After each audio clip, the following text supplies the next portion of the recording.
Hey everyone, James Lynch here. This is Early Look, the show where I take a look at an upcoming notable fight. And on today's edition, I'm going to be previewing the UFC 287 welterweight matchup between Gilbert Burns and Jorge Masvidal. But before I give you my preview and pick, make sure you hit that like button, hit the subscribe button, and hit that notification bell. Those things really do help out this channel a lot, and I'm posting content on here every single day. All right, let's get into this one. Miami, Florida, UFC 287, co-main event, Jorge Masvidal, Gilbert Burns. Interesting battle of Florida gyms, right? Kill Cliff FC against American Top Team, a long-standing rivalry. There's that, and this is going to be an interesting one here. So, welterweight fight, like I mentioned there, co-main event, 5 rounds. Quick tail of the tape here, just as we look at this fight.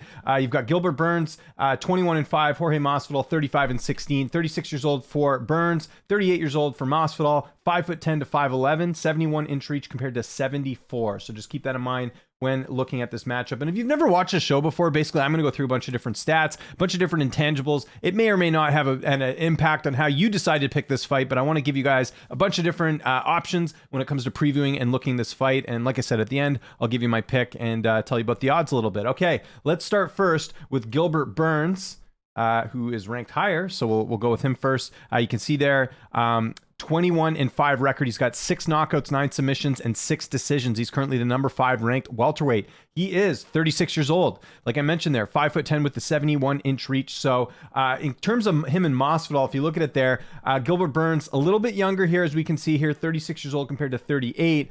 He's 5'10" to 5'11". So Masvidal is going to have a 1-inch height advantage, and Masvidal is also going to have a 3-inch reach advantage, but we'll explain everything else there as well. One thing I think people forget about Gilbert Burns is a 3-time world champion and World Cup gold medalist in grappling. That's what he's known for, is jiu-jitsu, but his stand-ups come a long ways as well. He's actually a 3rd degree BJJ black belt and trains at a Kill Cliff MMA. If you go all the way back here, you look, Gilbert Burns made his amateur debut way back in July of 2011, made his MMA debut in January of 2012. And just to give you a little bit of context here, and we'll go into Masvidal after, but Masvidal had 29 fights by the time Gilbert Burns made his professional debut. So just to give a kind of an indication of the experience gap there in terms of how long Masvidal has been competing. 29 fights for Masvidal by the time Burns had his first pro fight. Then Burns didn't make his UFC debut until July 2014. Masvidal already had 4 fights at that point. But you have to remember, Masvidal fought everywhere. I think people forget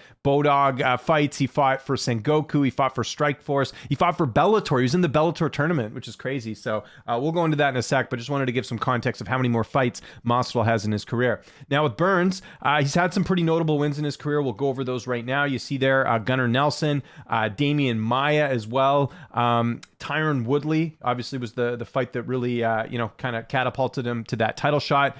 Stephen Wonderboy Thompson, Neil Magny. Those are some pretty good wins. Magny, a ranked guy. I put him in this list as well. He's done quite well, and that was his last win as well. He went out there and took care of business over Magny, finishing Magny in the very first round. He's had some notable losses as well. Of course, Gilbert Burns has also fought at lightweight. Lost to Rashid Magomedov way back in the day. Michel Pereira lost to him. Lost to Dan Hooker. He actually got knocked out, and that was the fight that basically it was the process of him moving up to welterweight. So Dan Hooker having a win over Gilbert Burns. And then you've got obviously the loss to Kamaru Usman, where still his only stoppage loss at welterweight. So that was a bit of a tough one. And then Khamzat Chimaev in a fight that was pretty close. We'll talk about how close that was a little bit later. Gilbert Burns, one thing to his credit, he has not had a lot of layoffs in his career. If you look at how often he's fighting, just the 2 that stand out here, Thompson to Neil Magny, there was about a 273-day layoff. And then going from Chimaev to Magny, there was a 443-day layoff. I think there's some injuries, some contract issues. Not contract, but I think it was just an issue of him just trying to get a fight book. So it's a little bit difficult for him to, stay maybe more active post-COVID, but yeah, here we are, and not much of a layoff coming into this fight, obviously. Actually, this is one of the closest fights he's had together here. He just fought in January, and here he is fighting Masvidal here in April, but of course, didn't really take any damage in that fight at all. He just went and submitted Neil Magny pretty quickly there. So we'll go over some injuries and USADA stuff as well, as to some of the stuff that happened. I think people forget Gilbert Burns was actually supposed to, what was we got here? Gilbert Burns was supposed to face Norman Park on May 30th, 2015 at UFC Fight Night 67. However, Burns had to pull out of the fight due to injury in late April and was replaced by Francisco Trinaldo. They actually don't have that listed here on Tapology, but I did a little bit. Oh, yeah, here we go. That's the Norman Park fight there. So that's an injury that he had early in his career. Burns was also supposed to fight Paul Felder back in February of 2011. Had an injury there. undisclosed. And then he was supposed to fight Olivier Aubin-Mercier. I think people forget about this. This was at lightweight. Burns deemed too heavy to attempt weight cut. So another guy that was struggling to make 155 back in the day, that was at UFC on Fox 28 back in February of 2018. And that's it. Other than that, he's been pretty good. The Eric Wisely fight was the Wisely issue. And then, the Usman thing was mainly on, he tested positive for COVID as well. He was supposed to fight Usman at UFC 251. That's the fight that, believe it or not, Masvidal ended up getting. So, that's why... other than that, though, pretty active. That's kind of what I wanted to get at. Now, I mentioned the weight classes there. If you look at Masvidal's Burns' overall career, he's fought 14 times at lightweight. He's had 2 catchweight fights at 160. He had 2 catchweight fights. One was at 160, and then he had another one at 158 where his opponent missed weight. So that's why it was a 158 catchweight. And then he's fought, I believe, 8 times. Let me double check my math here. I actually think I wrote this down wrong in my odds. So, Davis was lightweight. So he's had 1, 2... 3, 4, 5, 6, 7. Yeah, he's had 8 fights at welterweight. So I did get that correct there. So this is kind of interesting because, and we'll talk about Masvidal in a sec, like I said, Masvidal is also a former lightweight fighter as well. So that's kind of interesting. And let's just get to Masvidal now. Let's not keep everyone in suspense here. So you can see there, Masvidal, 35-16 record. He's the number 11th ranked welterweight in the division. I mentioned it there, 38 years old. He's 5'11" with a 74-inch reach. He'll have a 1-inch height and 3-inch reach advantage in this fight. He's got 16 knockouts, 2 submissions, and 17 decisions. So probably not winning this fight by submission against Gilbert Burns, but knockout maybe. We'll see. Trains out of American Top Team, is the former BMF champ. He's fought his first Masvidal. This is actually one thing I kind of looked up. This is actually Masvidal's first 3-round fight since 2019, July 2019. The Ben Askren fight was the last time that Jorge Masvidal has fought in a 3-round fight. It's all been, and even the Covington fight was 5 rounds because even though it wasn't for a title, that was a 5-round fight as well. He's got some accolades as well. Let's talk about some of the accolades for Masvidal. He's got Fight of the Night 3 times against Rustam Havilov, Colby Covington, and Darren Till. He's got Performance of the Night 4 times against Cesar Ferreira, Donald Cerrone, Darren Till, and Ben Askren. He's got the fastest knockout in UFC history at 5 seconds against Ben Askren at UFC 239. And he's also got and like I mentioned, he was the former BMF champ as well. Masvidal did not have an amateur debut, although you could probably count some of those street fights he had as well if you wanted to use amateur fights. Made his MMA debut, like I said, in May of 2003. That's crazy. He's one of the longest, he's one of the only fighters on the roster to have fought like for that long. It's just crazy considering how long he's been in this sport. 2003, I was in high school at that time. It's crazy. So there you go. And then didn't make his UFC debut until 10 years later in April of 2013, and that was a fight against Tim Means. Yeah, April 2013 against Tim Means. But like I mentioned, he was fighting good opposition, outside of that. Couple good, he fought in Sengoku, like I mentioned, Strikeforce. I mean, he fought Paul Daly in Strikeforce. He fought Gilbert Melendez in Strikeforce. So even though his debut didn't come till 2013, he was fighting some really, really, really solid opposition overall.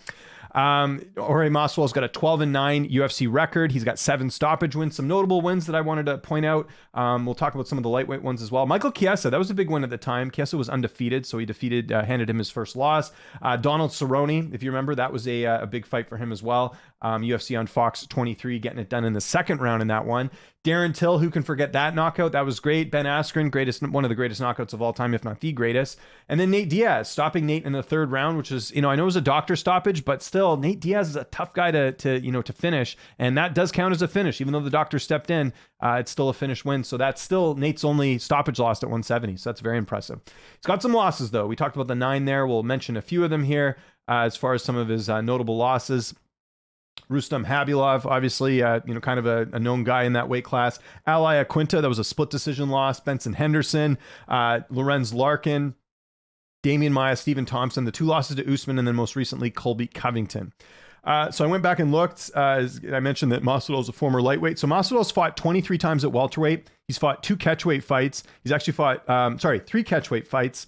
All 3 of them were at 160 pounds, and then he has 25 lightweight fights. So he actually has more lightweight fights. This will be his 24th welterweight fight, but he actually has more lightweight fights than welterweight fights in his career, which is interesting. He's had a few layoffs in his career, although, that's going to happen when you fought as long as he has. So going from Steve Thompson to Till, remember he took a year off and filmed that reality show. There was a 497-day layoff there. Going from Usman to the Usman rematch, there was a 287-day layoff. Going from Usman to Colby, there was a 315-day layoff. And then going from Colby to Burns, there's a 399-day layoff. So the layoff that he'll have going into this fight is the second longest layoff he's had in his UFC career. Just something to keep in mind when you're looking at that stuff. And of course, there's reasons for that. The assault on Colby, all these different things. So, it wasn't like an injury-related thing. He hasn't had that many injuries to his credit as well. Speaking of that, the only fight, they have a common opponent that they didn't fight, Norman Park, UFC Fight Night 59. Masvidal had a back injury in that one, and then he was supposed to fight Leon Edwards. I actually forgot that fight was actually scheduled. UFC 269, Oliveira Poirier. Masvidal had an injury in that one, so that fight could have happened maybe back then.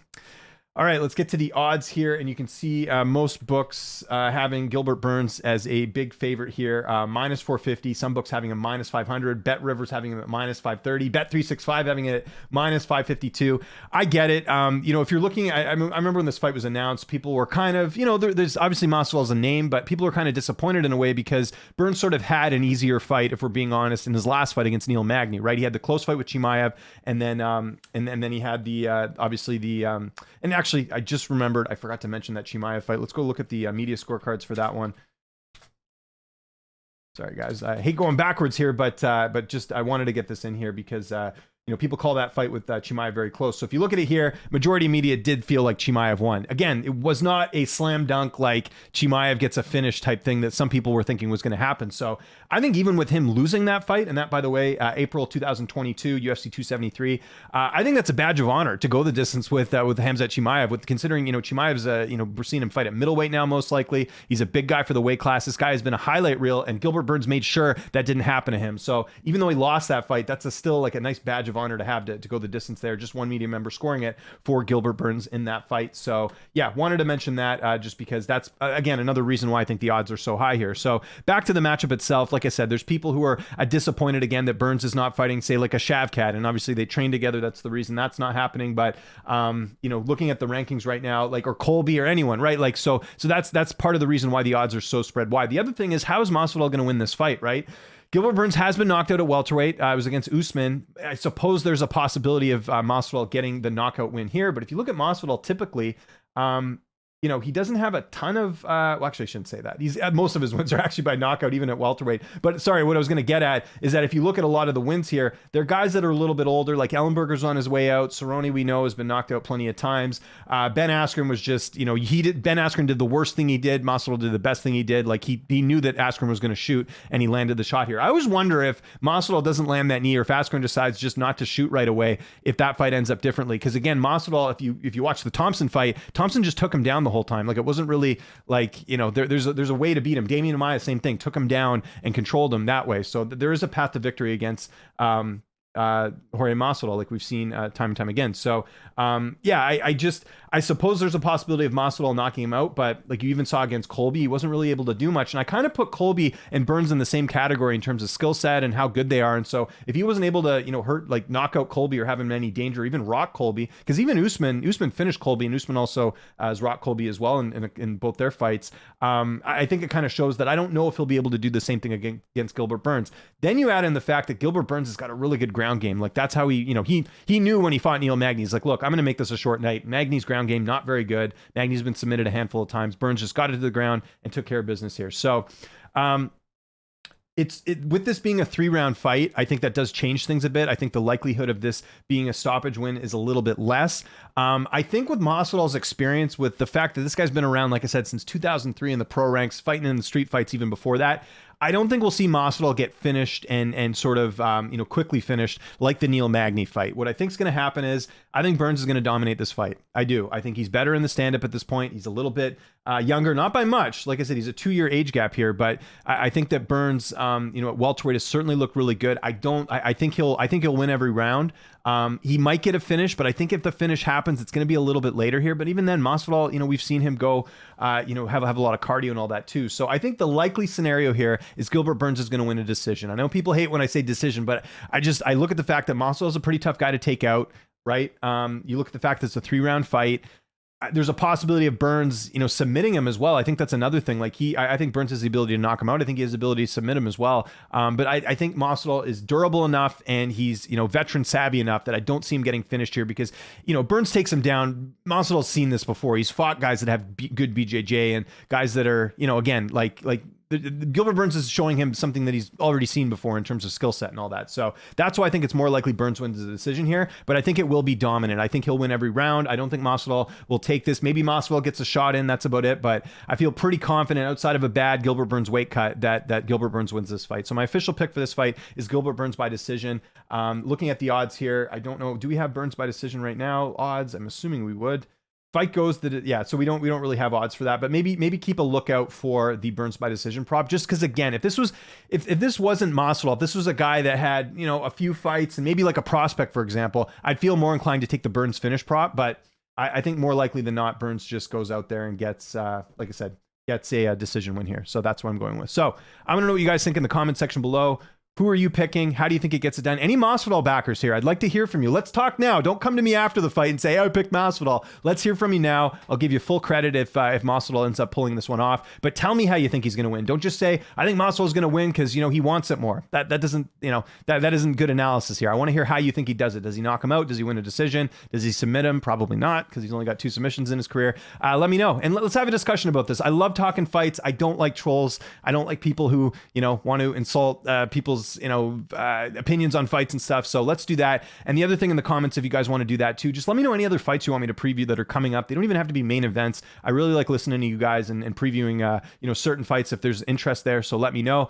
One last time, follow me on Twitter, Instagram, TikTok at Lynch on Sports. I'm posting content on there all the time. And subscribe to this channel. And while you're there, hit that notification bell and hit that like button. I'm James Lynch. Thanks so much for watching, and I'll see you next time.